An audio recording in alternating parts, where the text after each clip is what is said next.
Thanks very much there, Craig. I would encourage you, if Craig does come along and ask you to participate in that Flint, I had a lot of great fun. It's just exciting to see those young people coming through and be prepared to invest their future in the industry, so it was really good.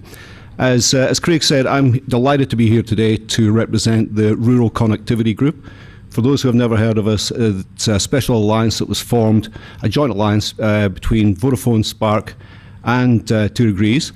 The aim was to put a bid in for RBI2. We've worked very diligently, and I'm delighted to say it's been a pleasure working with the other two. We have a bid in currently for RBI2. Why are we doing it? We're certainly not going to make a hell of a lot of money out of it, I don't think, but we really believe that it was the best option to get the best bang for the buck. And I think we all believe that we're actually doing some good for New Zealand as well, so it's progressing quite well so far. And just to prove that we are the real deal, like all good startups, we've got a corporate video just to show you, to give you a bit of a clue on what's happening here. When you produce enough food to feed 40 million people, whether it's an onion, whether it's a spud, whether it's a cow, whether it's a calf, and your biggest markets are halfway across the globe, transportation is crucial. If you took our part of the chain out, the farming sector will collapse. But life on the road doesn't always go to plan. One of the trucks went off GPS. He was due at a farm at a certain time, couldn't get hold of him. He had just had an incident on the side of the road. We're out in the middle of nowhere. There's no cell phone coverage. You get a little bit concerned, like, is he going to be all right? Is he going to get home? Bringing better connectivity to more rural Kiwis is a top priority for the government and industry. 2 key sectors for the New Zealand economy, tourism and agribusiness. They're essentially mobile businesses. So why shouldn't they have broadband anywhere, everywhere they go? But the economics don't always stack up. I've built out networks in 30 countries around the world, and this is probably one of the toughest ones. And so just from a sheer terrain perspective, it's really quite difficult. In rural New Zealand, most of the action is outside, and so it needs to be done wirelessly. The 3 telcos want to partner with government to solve one of rural New Zealand's biggest challenges. Their RBI2 plan would see more than 500 state-of-the-art cell sites added to the map. The hardware costs are shared, so mobile and wireless broadband can get to more places for less. Gives the best bang for the buck for that funding that the government has provided. And we'll be pleased to be part of that and delivering that future. It's a future that already exists on some of our most high-tech farms. This equipment is connected to the network, helping Craig McKenzie boost production and cut waste. This is letting us make really informed decisions based on real information, which is making us a lot more efficient and a lot more environmentally sustainable. And making it easier to do business during business hours. As mobile and broadband, you don't want to have one without the other. If you're going to do one, you've got to do both. The Rural Connectivity Group would contribute millions of its own capital to take the RBI2 program as far as possible. So in one bid you get the 3 best players building what we think is a future-proof solution. The future is very bright, seriously. I mean, this initiative will set in place a foundation at a 4G level. 5G is around the corner. Next thing you know, we're talking about 6G, and the rural people can get the same benefits. It's great to compete, but it's also great to put our competing interests aside for a minute to deliver something of real value to rural New Zealand. So there we go. I think you're the first audience to see the video there, so congratulations, guys. The Minister mentioned earlier that the 2 industries that would probably most benefit from this initiative, the RBI, effectively were agricultural and tourism. I've had a little bit to do with both of those actually in my career.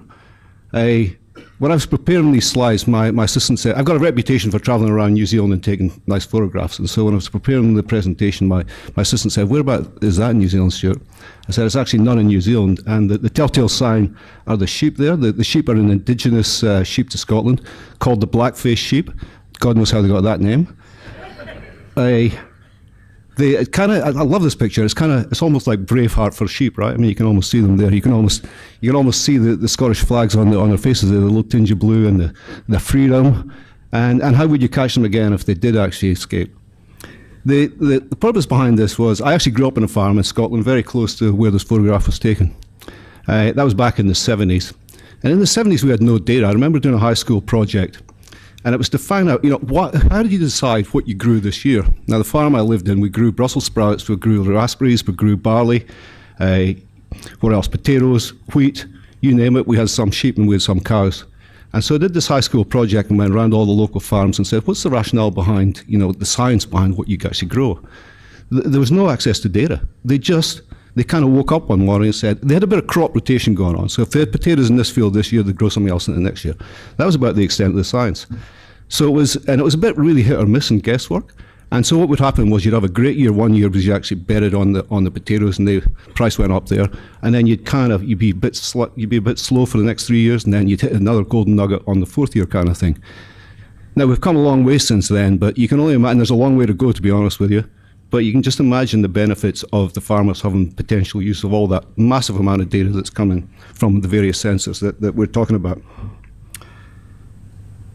And whilst running the telco here is a long, long way from the days up on the farm, I still get back to see my mum on a regular basis, go back every year. And still, I was there last May actually. Now this is in a country, landmass the same size as New Zealand, 65 million people, not 4.5.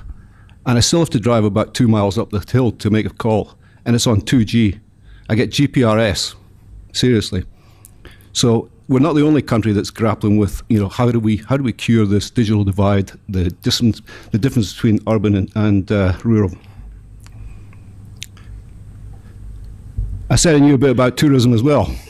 This is my camper van. And we're serious campers. I mean, we spent 110 nights in the van last year, did 18,000 kilometres. My wife's an expert drive tester now. She knows where every cell site is in New Zealand. We know where we can get coverage. We know where we can't. She can recognise a spark site from a 2 degrees site. And you'd be surprised just how many black spots there are. And you kind of take it for granted. Until 2 weeks ago, there's a great new app out there at the moment called Campable. Effectively what that does is it allows hobby farms or lifestyle blocks to put their property on a great app, and then if it's a camper, you can jump on there and you can stay at someone's farm. So my wife found one 2 weeks ago. Couldn't find it to start with. We eventually found it. It was in the back end of nowhere. Eventually got my van up there because it was a pretty windy, kind of narrow trek. Got to the top, glass of wine. That's it. We settled in for the night. We meet the neighbours, or we meet the owners, and we kind of got settled in. Next morning, about 7:30 in the morning, knock on the door. It's very, very unusual to get a knock on a camper van door, especially at 7:30 in the morning. So anyway, here's the lovely farmer and his wife, just informing us that they're actually going to be taken off for the day, and we can move the van anywhere we like because we're kind of in the shade. Do we want to go in the sun? And so they're lovely. And then his final thing was, he said to me, would you do me a favour while I'm gone? And I said, of course I will. Will you walk my dog? And I said, seriously? And he says, yeah. He says, Milo's only 2 years old and gets a bit lonely, so would you take him for a walk sometime during the day? So I've now got this big English pointer thing that I'm getting ready to take for a walk. Prior to that, though, we were in the shade, and I said, look, we should get in the sun there more. And looking around for the place, there's a nice grassy area just across there. I said, what about there? She goes, oh, I wouldn't go in there, you're going to get stuck. Nah, we'll never get stuck. So anyway, van goes in there, and guess what happens? We're up to the axles, can't get it forward, can't get it backwards. The farmer's not there, so we haven't got a tractor. No cellular coverage. So I had to walk about 2.5 clicks down the hill to find the main road to make a call to get a tow truck to come and tow me out. Tow truck guy couldn't find me because it was really difficult. I mean, how do you describe where you are? I couldn't see any street signs, we're in the middle of nowhere. And so, it really was an interest. I just brought it home just how important these black spots and the eradication of them are.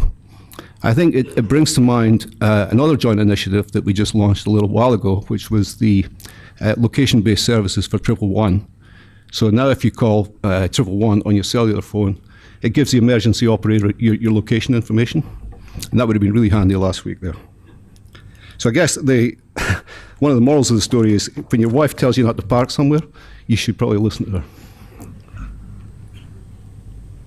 But as I said, this is really about addressing the digital divide between urban and rural New Zealand. And it's not just in broadband, it's mobile connectivity as well. And I think being the three biggest mobile operators in New Zealand, we've got the scale, we've got the resources, and we've got the experience to deliver on the government's objectives. In fact, in many ways to exceed the government's objectives. And really we're collaborating to compete. I mean, there needs to be an element of collaboration, but I can guarantee that we will still compete just as fiercely as ever on the fringe of the network. And we can compete on a retail and on a wholesale level. As I said, the plan is to set up an independent JV to run the network. And what that means is, effectively, it's one tower, one set of antennas, one power system, and one backhaul. And we all share those shared resources effectively. This business case doesn't stack up with one operator. Barely stacks up with 3 operators, to be perfectly honest. It's going to be open access infrastructure, so that other users such as WISPs or emergency services can also use the network. And just to be clear, this is a mobile and wireless broadband infrastructure play. So all of our research really confirms that rural homes and businesses require, expect and demand both, in fact. Mobile is rapidly becoming more critical than broadband, in our opinion. Farmers need access beyond the home. They need it in the cowshed, they need it on the quad bike, they need it all over the farm. And wireless broadband is a practical and cost-effective way to deliver high-speed connectivity, with the advantage that it can be delivered everywhere. I mean, I think it was a great idea to get fiber out there. It's really quite difficult to deploy that fiber. Wireless is a much more eloquent solution. And our plan is to invest beyond the government contribution. The government has $150 million, $100 million for RBI2, effectively $50 million for the rural black spots. All 3 of the operators are going to invest significantly to enhance that coverage. We're also going to contribute our spectrum. We paid serious money for the spectrum. That's going to be put in the kitty as well. And then there's going to be ongoing operational expenditure. This will be a separate company which will run a virtual network effectively that will have shared access capability. And it's future-proofed. It's going to be deployed at 4G. By that stage, we'll have voice over LTE, so there will be voice. So it's a 4G network. We're already talking about 5G in mainstream by 2020, so there's the capability for it to go up to 5G. It'll also allow you, by the implementation of a feature called narrowband IoT, you can use that existing infrastructure and effectively give you a global standard for the Internet of Things as well. And when we're talking about IoT, what type of problems can IoT help to solve? I think we're seeing 4 main applications for IoT, certainly on the farm. And they all help to counter the challenges that the farmers have faced and continue to face. One is productivity. And so by using sensors all across the farm, from soil sensors, stock sensors, that would solve the disappearing sheep. We really believe that stock will have sensors on board, and we can track them, we can test their biometrics, we can do all kinds of stuff. We're going to have automated drones we've talked about, actuators on water troughs, pumps, and all connected to maximize farm output. I remember back to my days in the 70s on the farm, my main job was jumping off the back of the tractor, opening and shutting gates, and I used to hate the darn thing. These will be all automatic clicker things, there'll be all kinds of stuff going on. Sustainability, we've talked to that a little bit, and we're actually we've got some trials in place at the moment in 2 degrees. We're checking water quality in Auckland Harbour, we're doing a whole bunch of other stuff. But we've got to protect our environment. Got to detect stock when they get near waterways. We've got to check effluent tank levels, fertilizer runoffs, and not only help the farmers stick with their compliance envelope, it also ensures farming practices are done in a way that ensures sustainable use of natural resources. Health and safety, a huge one. Farms are really, really dangerous places. They really seriously are. The farm that I grew up on, the farmer's son was actually killed in an accident, sadly. A truck tipped over and fell on top of him. That was in mid-80s. And, somebody that then had to run up to the farmhouse, try and call someone. I mean, it was a disaster, a tragedy that could have been avoided if we had, real connectivity. And finally, traceability. Ian talked a little bit about that earlier, but going beyond simple tracing from equipment, state, location, and capacity, but actually tracking that product all the way through its life cycle so you know exactly where it came from, which beast it came from, whatever. And so who wins from the RCG proposal? Many people, actually, to be honest with you, and they all center around rural communications in society. The extended reach of the IoT, for example, I mean, it depends who you talk to, but some of the smart money is on 25 billion devices connected by 2020, 100 billion devices connected by 2020. Nobody really knows, but it's becoming real. IoT used to be a problem looking for a solution. Now it's it used to be a solution looking for a problem. It's the very reverse of that now. It will help the government's primary industry export goals for 2025.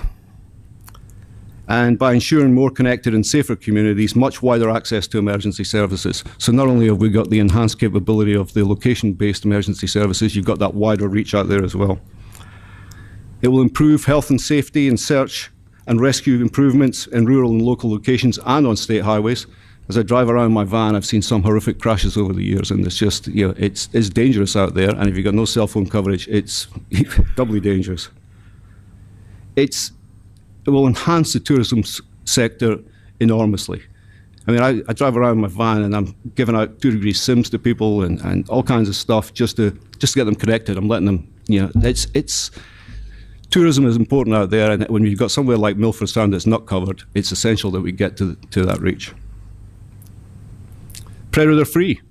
We'll play a part in that. We're actually playing a part with NEC at the moment. We've got detectors in Wellington whereby if someone comes along, boom, this thing comes down and knocks them on the head. And, so we'll definitely work on that one as well.